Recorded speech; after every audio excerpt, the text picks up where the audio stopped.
Finally एक और दिमाग के घोड़े दौड़ाने वाली सीरीज 1899 आ चुकी है। एंड भाई साहब क्या क्या सोचा था, मतलब बर्मुडा ट्रायंगल्स की मिस्ट्रीज के ऊपर खेलेगी, बट क्या निकला। खैर उन सारी चीजों पे बात करेंगे, पर उससे पहले सॉर्ट कर लेते हैं 1899 सीरीज बतलाना क्या चाहती है। और हाँ, स्पॉयलर्स की बरसात नहीं होगी। 1899 का समय 1500 लोग एक शिप में सवार होकर न्यूयॉर्क सिटी जा रहे हैं रसिया से। बट उसी बीच उस शिप के कैप्टन को एक स्ट्रेस सिग्नल मिलता है जो कि आ रहा होता है प्रोमेथियस से, जो शिप 4 महीने पहले लापता हो चुकी है 1493 लोगों को लेके। बट इस शिप का कैप्टन डिसाइड करता है कि भाई हम जाएंगे उस शिप की ओर एंड देखेंगे भाई वो शिप ठीक है कि नहीं, उसमें जो 1493 लोग थे वो ठीक है कि नहीं। एंड वो वहां जाता है एंड वहां जाने पर उसे एक बहुत एस्टोनिशिंग चीज मिलती है। एक बच्चा मिलता है, वो भी एक कबर्ड में बंद। सिर्फ एक बच्चा, 1593 लोगों में सिर्फ एक बच्चा बचा है। वो कैसे पॉसिबल हो सकता है, ये उन्हें बहुत वियर्ड लगता है। उसके साथ एक और लड़की गई रहती है जो कि कहानी की लीड एक्ट्रेस है, उसी के अराउंड कहानी घूमेगी आगे चल के। खैर उस कबर्ड वाले बच्चे को वो अपने शिप में लेके आते हैं, उससे पूछताछ करते हैं, वो कुछ नहीं बोलता है जो कि उन्हें बहुत ज्यादा वियर्ड लगता है। एंड इससे ज्यादा वियर्ड बातें ये होने लगती है उसके आने के संग से। एंड जब से उन्हें प्रोमेथियस जो शिप गायब होता है मिलता है, उसी टाइम से शिप में कुछ अजीबोगरीब घटना हो रही है। एंड जो शिप लापता हुई थी उस शिप में भी उन्हें बहुत सारी लोचे लगे थे, जिससे कारण समझ में आया जाता है भाई कुछ गड़बड़ है इस शिप को लेके। एंड वो उसको लेके डाउटफुल हो जाते हैं। कहानी इसके बाद और ज्यादा कम्प्लेक्स होते जाती है एंड बहुत सारे ट्विस्ट देती है। इसी साथ सीरीज में वो बच्चा हो या फिर शिप में मौजूद 1500 लोग, उनमें से कुछ लोगों की कहानी दिखाई जाती है। सीरीज में जैसे जैसे एपिसोड्स आगे बढ़ते हैं सबके पास्ट स्टोरी दिखाया जाता है, जो कि देख के आप कैरेक्टर के साथ कनेक्ट हो जाइएगा। एंड हाँ, मैं इससे ज्यादा नहीं बोलूंगा, नहीं तो स्पॉइलर हो जाएगा। 1899 सीरीज की जैसे जैसे आप एक एक एपिसोड करके देखते जाइएगा, 8वां एपिसोड, उसकी कहानी और ज्यादा कम्प्लेक्स होते जाएगी, आपको कुछ समझ में नहीं आएगा। लेकिन डार्क की तरह ही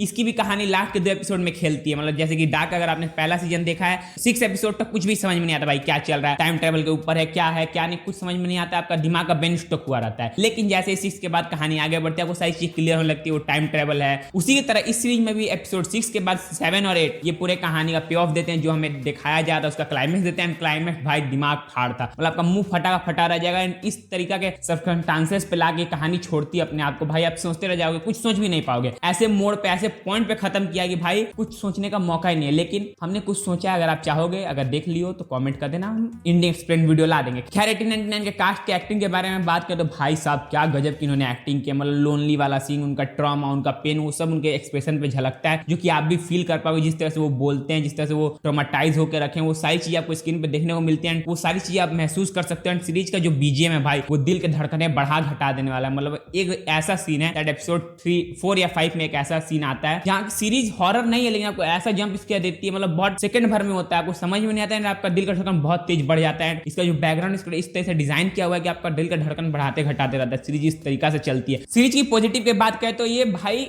बवाल माल है थ्रिलर मिस्ट्री सीरीज लवर्स के लिए। अगर आपको डार्क पसंद है, थ्रिलर मिस्ट्री सीरीज पसंद है, तो ये आप पक्का पक्की इससे प्रेम हो जाएगा आपको। इसकी स्टोरी टेलिंग बहुत गजब है और हिंदी में अवेलेबल है, तो भाई मजा आ जाता है देख के। एंड जैसा कि मैंने कहा, इसकी बीजीएम भाई धड़कन बढ़ाने घटाने का काम करती है। इस सीरीज की नेगेटिव के ऊपर बात करें तो नेगेटिव कुछ ज्यादा नहीं है, पर फिर भी बहुत ज्यादा ये सीरीज स्लो है, हेवी है, डार्क है, आपको ब्रेक लेना पड़ेगा देखते देखते। एंड ये आपके ऊपर इतनी सारी चीजें एक बार में डाल देती है जिसका आपका सिर एकदम भारी सा लगने लगता है। इसके साथ आपको इसकी कहानी को सीरियसली देखना होगा। एंड इसका वीएफएक्स कहीं कहीं पे समझ में आ जाता है भाई, ग्रीन स्क्रीन पे शूट किया हुआ जो शिप वगैरह का डिजाइन है, कहीं कहीं पे फील होता है कि भाई वो एब्रप्ट है, अच्छे से नहीं किया हुआ है। सीरीज की बेस्ट मोमेंट की बात करें तो भाई इसका फिनाले एपिसोड भाई एकदम बवाल था। मतलब मुंह फटा का फटा रह गया, भाई क्या हो गया, कहां पे खत्म किया, मतलब बवाल लगा। जो फिनाले एपिसोड था, लास्ट के 2 एपिसोड मुझे बहुत बवाल लगे। लास्ट एंड सबसे बेस्ट मोमेंट लगा लास्ट एपिसोड का, जब वो पूरा दिखाया जाता है लास्ट वाला सीन भाई, क्लाइमेक्स वाला, वो मुझे मतलब एकदम वर्थ इट था। जितना मैंने 8 घंटा दिया था उसके हिसाब से वो वर्थ इट था मेरे लिए। देखो ये सीरीज उन कुछ गिने चुने सीरीज में आती है जिनको आप पूरा जब तक नहीं देखते, इनकी कहानी जब तक पूरी कंप्लीट नहीं होती, आपको अच्छे समझ में नहीं आता है। हालांकि बहुत लोग इसका फिनाले देखने के बाद भी समझ में नहीं आएगा। एंड ये मैं मजाक से हट के बोल रहा हूँ कि अगर आपने डार्क देखी है तो बहुतों को डार्क समझ में नहीं आती है। इसी तरह से इसके भी कहानी होने वाले है। जिस तरह से कहानी को डेवलप किया गया, जिस तरह से क्लाइमेक्स हमें दिया गया, तो ये फील हो रहा है कि अभी कहानी अभी 20 to 30% भी हमारे सामने नहीं रखी गई है, जस्ट 10% ऑफ द स्टोरी बताई गई, 90% स्टोरी बाकी है। तो उसे देखने के बाद समझ में आएगा भाई सीरीज वर्थ इट है कि नहीं। लेकिन अभी तक सीजन 1 की बात करें तो भाई कहानी बहुत लाजवाब है, जिस तरह से दिखाया गया प्रेजेंटेशन बहुत अच्छा है, एंड जिस तरह से इसकी स्टोरी टेलिंग है, एंड यही मुझे खूबसूरत लगती है डार्क के क्रिएटर्स की, जिन्होंने ये सीरीज भी बनाई। इनकी स्टोरी टेलिंग लाजवाब होती है। सो यही था आज का वीडियो। अगर चैनल में पहली बार आया तो यार एक बार सब्सक्राइब करके मौका देके देखो, डिसअपॉइंट नहीं होगे।